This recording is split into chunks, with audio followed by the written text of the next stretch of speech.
महाविकास आघाडीकडून संभाजीराजेंनी देखील तसे सुरुवात केली, ते स्वतः लढणार होते, मात्र मी आता वडिलांसाठी थांबणार आहे असं त्यांनी म्हटले. काय नाही, युवराज संभाजीराजेंचं मी मनापासून धन्यवाद पहिल्यांदा देतो की त्यांनी हा निर्णय त्या ठिकाणी घेतला आणि शेवटी घर म्हणून शेवटी त्यांची जबाबदारी, त्या जबाबदारीप्रमाणे त्यांनी निर्णय त्या ठिकाणी अत्यंत स्तुत्य अशा पद्धतीचा आहे.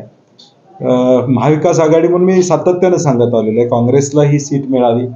काँग्रेसला आल्यानंतर आम्ही आदरणीय शाहू महाराजांना, मी असेल, PN साहेब असतील, आम्ही जाऊन त्यांना विनंती करू की त्यांनी ही उमेदवारी त्या ठिकाणी स्वीकारा. आणि आमची तमाम कोल्हापूरकरांची इच्छा आहे, कोण का लढावं का लढू नये असं जरी कोण म्हणत असलं तरी शेवटी कोल्हापूरमधला पुरोगामी विचार हा दिल्लीत पाठवायचा असेल तर या पद्धतीची भूमिका येणाऱ्या भविष्यकाळात कोल्हापूरकर घेतील याची मला खात्री.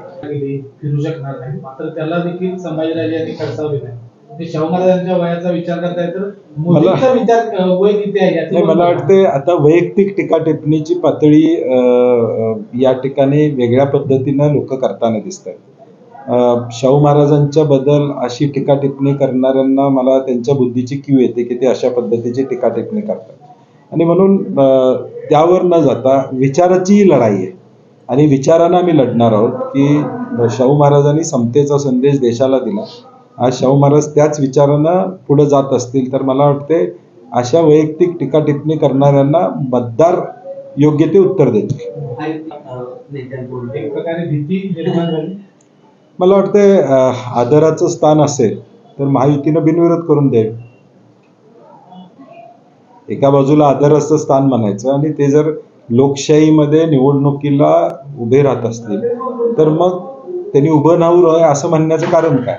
आणि म्हणून मला वाटते हा विषयांतराचा भाग आहे, त्याच्यात फार पडण्याची आवश्यकता असं मला वाटत नाही. शेवटी महाविकास आघाडी म्हणून आम्ही ताकदीने निवडणूक लढवणार आहोत. नाही, मी म्हटलं ना की महाविकास आघाडीची बैठक आता काल झाली, परवा झाली, आज सकाळी झाली. आदरणीय पवार साहेब, उद्धवजी असतील, थोरात साहेब असतील, वंचितचे आंबेडकर साहेब, या सगळे बसून कुठं महायुतीचं तर कुठं झाले, म्हणजे आम्ही महाविकास आघाडीचं कधी होणार आपण विचारता, महायुतीचं तर कुठं झाले, म्हणजे अजून सीट किती मिळणार ह्याची चर्चा नाही. किमान आमच्या 4 पक्षात, घटक पक्षात निदान एकमत आहे की लढाई करायची आहे. महायुतीचं पण किती गोंधळ चाललाय आपण बघतोय.